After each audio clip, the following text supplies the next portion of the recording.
Welcome to our 22nd session of the training on how to develop, market, and sell your product or service as an entrepreneur or an employer. My names are Simon Boy Kayekesi. Again, as usual, we normally start with slogans. We have had two slogans that we have been using so far, and I've been indicating that some more slogans will come as we go on with our program, since this program is still ongoing. So basically, our first slogan, we have been talking about the fact that, do you own value, or do I own value?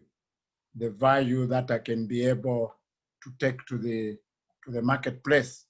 And we have established that each one of us, you and I, we need to own value, and that we can be able to take to the marketplace. I'm just from visiting one of my close friends who came. He came and he bounced, and then I decided to go and see him, and he was actually telling me exactly that, to say that basically, if you don't have value, then you become irrelevant. You become irrelevant to society. So society sees you as being a relevant person when you have value, when you have something to take to them. And you also, during the day, I was going through what Brian Tracy has said, that actually whatever title you have, each one of us, whatever title we have, we are actually, our major title is that we are problem solvers. Each one of us, we are problem solvers. So he says, you are a professional problem solver. I am a professional problem solver. So basically, the essence of value is that you and I are supposed to be a professional problem solvers. So what makes us become professionals in problem solving is the fact that we end up specializing in certain areas where we end up solving those problems. In a way, we are actually all doctors. Of course, we have medical doctors who deal with the forms of sicknesses or illnesses. But then if you are a problem solver, in a way, you are a doctor. And of course, also these friends that I visited, both of them, the husband and the wife, are doctors. Of course, not medical doctors, but professional, academic doctors, that is in the area of having PhDs. And I am always actually annoyed with both of them, that actually, even when I was there, I was telling them, say, you are always making me annoyed, because I can't have two doctorates in one house, and these doctors are waiting to be promoted at their workplace. And so the wife was telling me, say, actually for me, I now stopped looking for promotion. And I said, yes, then that makes me to be the happiest person, because you can't be a doctor of your sort and then a doctor worth being a doctor. You can't be a doctor when you come out with your doctorate, then you are looking for people to promote you. No. When you become a doctor, it means you become a problem solver. That's why you are called a doctor.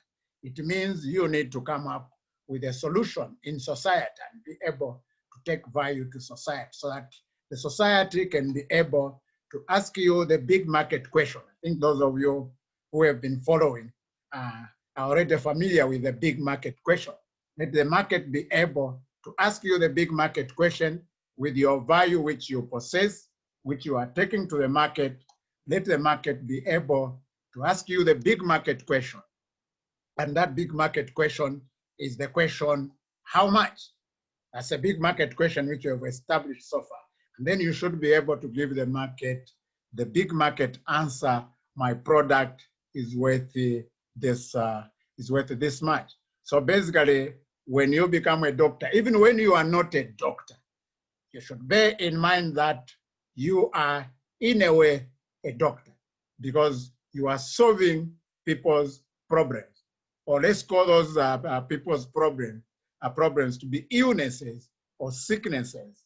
I know in my language, I know in Lunda, they would say the way hunger pains, actually even illness, or is it a disease, is behind. So if you are into cooking, Shima, or you own a restaurant, you are actually in a way a doctor, like the Lundas would put it, because you are actually dealing with a disease that is even beyond according to what the Lundas say, it's even beyond the actual illness. Because when hunger pains, I know when you have that hunger, I don't know whether hunger pains, but when you are so hungry, I think the state in which you are tells you that you need somebody at least to give you something to eat. And in a way, that person ends up becoming a doctor. That person has given you something of value, and it sorts out your problem. It's the same thing when you are thirsty. When you are thirsty, you would be able, even dirty water. Sometimes some people have explained who found themselves in a particular situation where the only water that they found was not clean water. They were forced to take that water. Why? Because that water was able to give them the value that they were looking for. So the second slogan that we have established, which we have been referring to before we go any further, is, do I want to be wealthy on earth? Or do you want to be wealthy on earth? And so we have established that if I want to be wealthy on earth, I have to own a product and then own the marketing of that product. I also have to own the sales of that product. And then the fourth aspect is that I need to own the profits. So if I want to be wealthy here on earth, I have to own a product, own the marketing, own the sales, and own the profits. Or if you want to be wealthy here on earth, you have to own a product, own the marketing, own the sales, and own the profits. And this is what makes you become a business owner. You become a business owner because you own a product or a service in this case. It may be a product or a service. And then coming to what we have been doing, I think for the past few weeks, I've concentrated a lot on the aspects of understanding the value chain, or understanding the value chain, or get understanding about the value chain. We have been saying get knowledge, in fact, to begin with, get knowledge about the value chain of your product or service, and also get understanding about that value chain. And we have so far established that every product has a value chain. And I have indicated that because this is the core of business, I have decided that I need us to look at this for several sessions, so that we can be able to touch different types of dimensions or aspects of the value chain. And so we established that you need to get knowledge about the value chain of your product or service, and also get understanding about that value chain.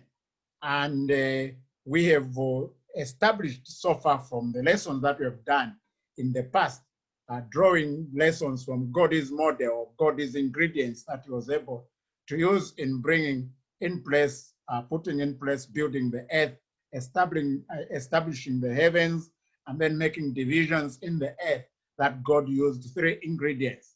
I've called them in my in chapter 11 of my first series of the Employer in Your book.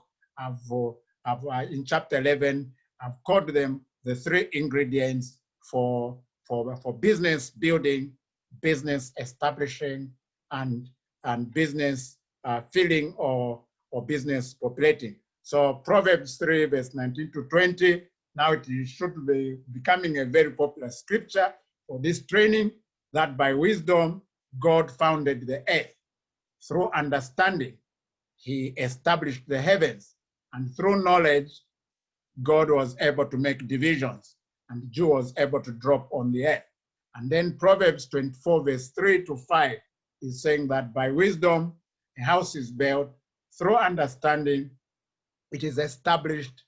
Through knowledge, a house has rare and precious treasures. And we have also established an equation out of the preciousness and reality, which comes as a result of you having knowledge about the product or the service that you get into. And our equation, for those of you who have been following so far, I believe it is now a familiar equation to you. Reality plus preciousness is equal to value, which is equal to, reality plus preciousness is equal to value, which is equal to worth, which is equal to wealth. So if you want to be wealthy, get knowledge about that value chain into which you are going, and also get understanding. And we have established that Proverbs 2, verse 6 says that from God comes 3 components. From God comes wisdom, from God comes our understanding, and also from God comes knowledge. So God is able to give us these components to use them for our lives. And in particular, with respect to what we are discussing, we use wisdom to develop, to build up your product. If you want to develop your product, you have to use wisdom to build that product. If you want to establish it in the marketplace, starting from production up to sales, you want to establish it. That's where even subduing comes in. You have to use understanding. And if you want to fill your product with rare and precious treasures, or your business within which your product is able to operate, then you need knowledge, and that knowledge will be able to help you. And we have indicated that basically with that knowledge and understanding, you'll be then able to identify and locate your product or service in a value, in that given value chain that you have chosen for that product, and dominate from that value chain location. And I think this is what we are going to look at. Let me just state it in advance, that what normally happens in the value chain of any given product is this statement that one is finished product is another person's raw material. One is finished product is another person's raw material. And that's why in business, we have millions and millions of value chains, and at any given stage of a given product or service, individuals are going in to pick what would have been a finished product for this person or this business person, and then the other person picks it as his raw material. So that's that. For example, right away, I am using a computer. We are also using a phone, and we are using a number of gadgets. So a computer to me, for those of you who are following me on Zoom, a computer for me has become a raw material.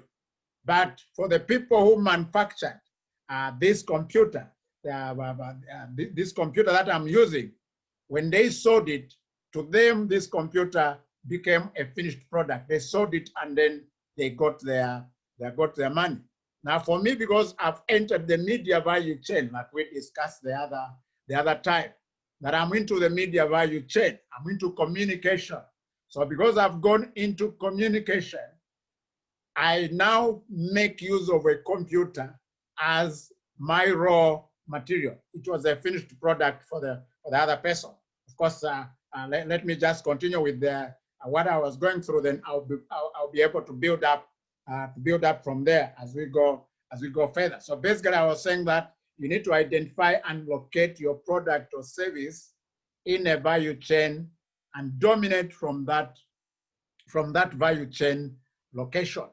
And so if a value chain, let me just for illustration purpose, if a value chain starts from here and ends there, and there is this distance, you are not designed by God to operate in the whole of this stretch of this value chain.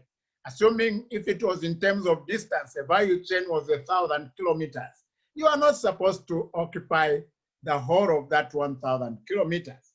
If it's possible, well and fine. But in most cases, your efficiencies and effectiveness will be affected. And of course, it might not be even economical for you to undertake such type of adventure. So then, if that chain is 1,000, okay, let me simplify so that the number is not too big. If that chain for your product, the value chain for your product is 100 meters, you can be able to pick to say, I will start from the beginning, maybe from the 0 up to 20 meters. This is where I'll be able to operate regarding this product, so that like we have emphasized so far, you are not a jack of all trades and master of none. Basically, when God told us in Genesis chapter 1, verse 26 through to 30, and in particular verse 28, when God said, be fruitful, multiply, then fill the earth, subdue, especially when it comes to subduing.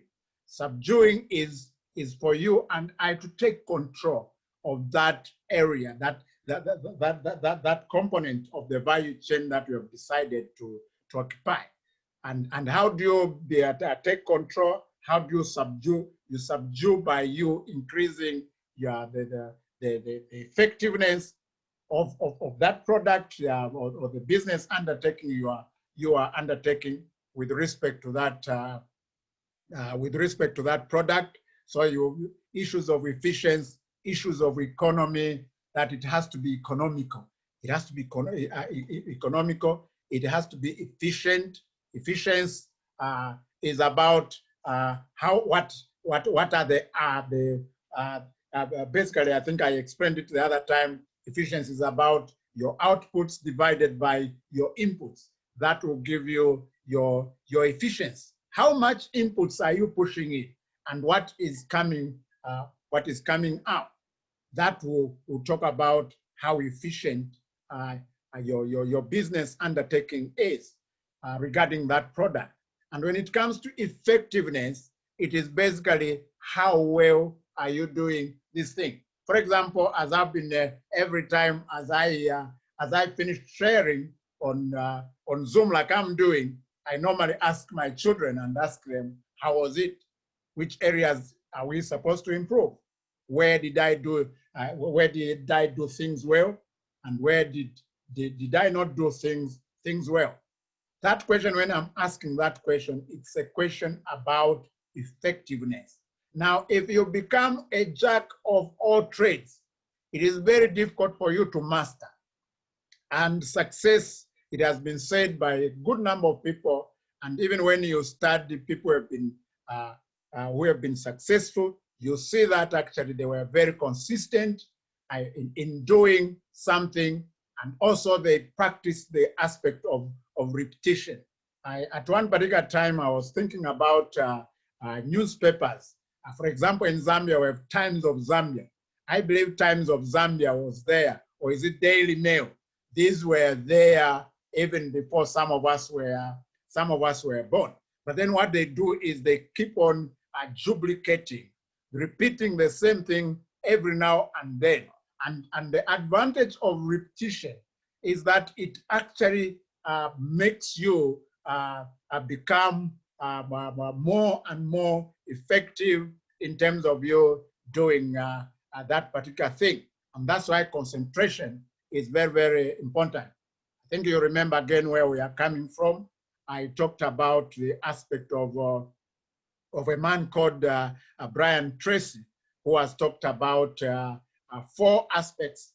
One, he says, you need to learn to specialize.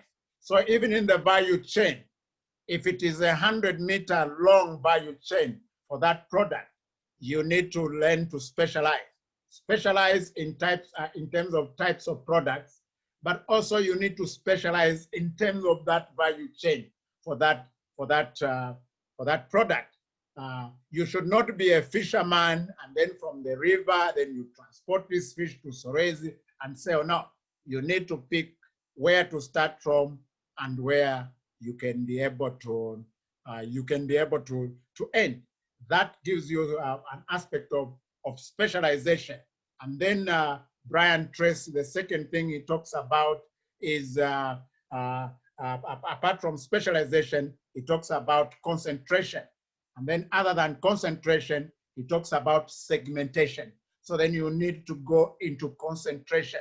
Concentrate on certain aspects within that value chain of the product that you have chosen to go into. And then within also that value chain, there are different types of segments and interrelationships and linkages with other value and other value chains. So then you need to make sure that you go into an aspect of segmentation, and so you go into segmentation. So I've talked about specialization.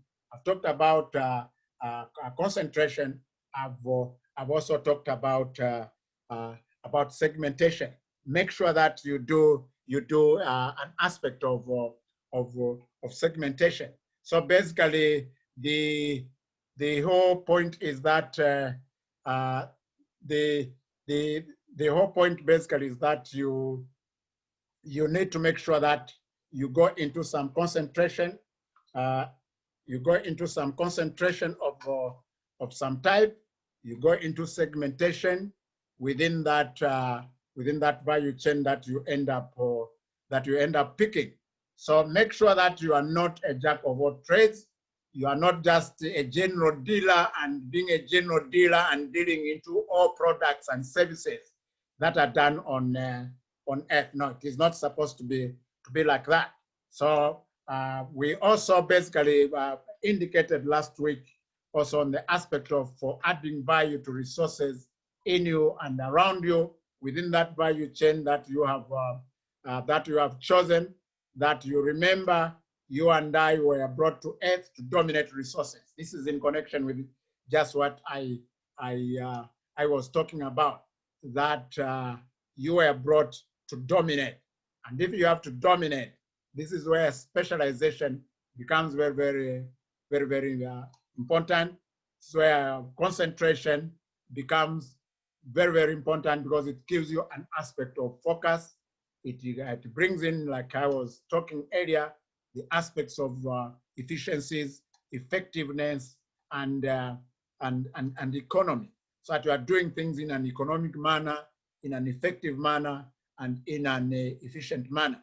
And also we established that you are designed to dominate one or a few more resources and acquire wealth from them, not being a jack of all trades. This is what I've just been talking about earlier.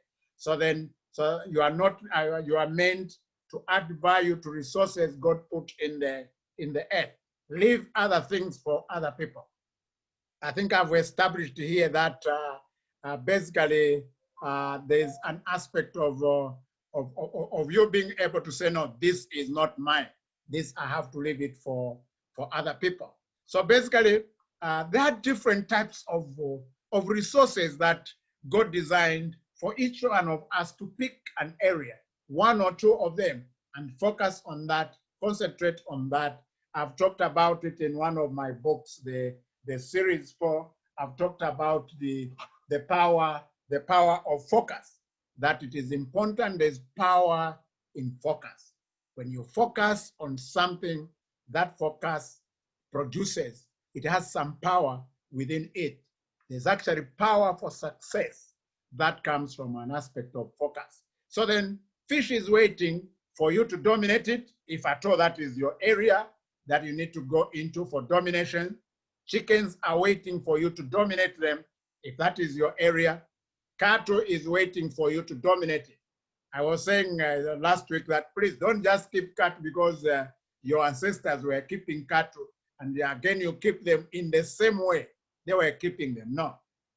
If your ancestors or your parents were keeping cattle, what you are telling me is that you already have some experience from keeping cattle, and so then you capitalize on that experience that you have, that acquire more knowledge on how you can be able to go beyond where your parents ended, so that your keeping of cattle should not just be a tradition.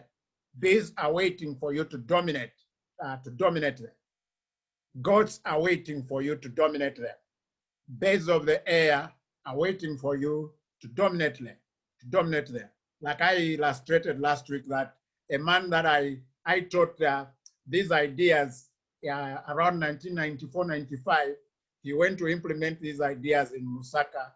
And when I met him in 2009, he was able to tell me that in that year, in 2009, he had made 72 million from quails.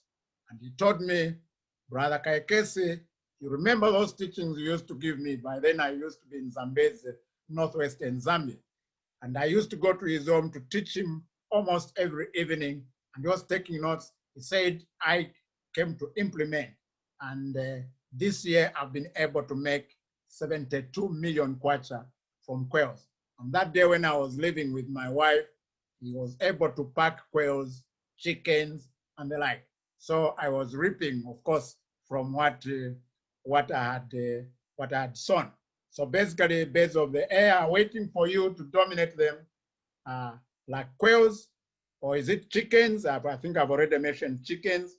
Trees are waiting for you to dominate them. And water is waiting for you to dominate it. Like those of you who are into water, copper is waiting for you to dominate it. That is those of you to go into mining. The point that I've been emphasizing through and through is that, please, we were not meant for everything. That's why the population, I believe, is somewhere around 7 billion, 7.5 billion there. So there are about 7.5 billion people on Earth who can be able to participate in each of these value chains. So pick where you need to operate from. So basically, I now need to go further and emphasize the point I was talking about. Someone's finished product is another's raw materials. And I like using myself as much as possible as an example, so that what I'm talking about is not just theoretical, that I'm talking about things that are practical. So this book that I have is my series 4 in the employer in you series 4. And I think I announced the other time that I've just also published a series 1 for poems. Now, one person's finished product is another's raw material. I've already indicated that the laptop that I'm using is a finished material to the one who was able to, in fact, the one who manufactured the laptop most likely couldn't have been the one who ended up selling this laptop to me. And within there, the one who manufactures maybe sells the laptops to people who are into into the sales of laptops. So the one for laptops creates business for other people who join the laptop value chain in the upper market or the secondary market. And then from there, those maybe buy at wholesale, then they sell to other people. The other people sell to others. And at the end of the day, we have computer shops where you can be able to go and get computers. And it's not only in shops, you can now even buy computers from even individuals. And also you can buy these things online and so on. There are different forms of markets now where you can be able to get that. Now, again, coming to my dealing in books, this book that I'm talking about and the other series that I have so far been able to publish, I've gone up to series 4 for the employer inu, and I am yet to almost, of course, almost every day I'm working on the new series so that I continue bringing out more and more of the products on the market. Again, applying the principle of concentration that I've talked about, and also specialization. Now, what I'm saying, for example, with this book is that I even said it the other time, that for this book, I am taking advantage of someone who went and picked a tree and made paper from there. And from that paper, I ended up coming up, maybe just did timber. Then another person bought the timber and took it into a factory, or whether the paper comes from timber, whichever way the paper comes from. I remember in our country, those years when I was growing up in Southern Province, we used to have the Mlowezi sawmills. I remember that that sawmill, what was coming from that sawmill was able also to be turned into some of the byproducts should have been paper. And so then I now come in with my book publication and then join the tree value chain. That is where paper is supposed to come from. And then I join that value chain, not at the issue of sawmills. No, I leave that to other people. I also don't go into an aspect of me manufacturing paper. No. So I am entering the tree value chain. That is when it comes to the tree aspect of paper. I'm entering the tree value chain at the aspect of me buying a ream of paper, and then me being able to go and have this book printed. Or sometimes I may not even enter the value chain by going personal to buy the ream of paper. I just go to a publisher, or a publisher, or it might not even be a publisher. For now, like personally, I've been using the self-publishing. For those of you who have been struggling to have your books published, I have been publishing my books using the self-publishing mode. So then all I need is, I don't look for publishers now, maybe in future. So all I do is, like again, the friend I visited this afternoon was asking me, who publishes your books? I said, check on Roman numeral 4. And I opened and I actually told him, I said, can you see here? I am into self-publishing. So this book and the other books are self-published.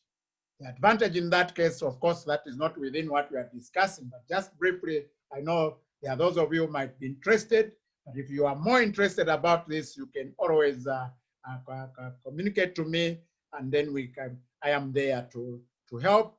And the whole aspect about the advantage of self-publishing is that at the very beginning, when you are starting your product, especially in areas like book writing, your product might not have a lot of people might buy into it as much.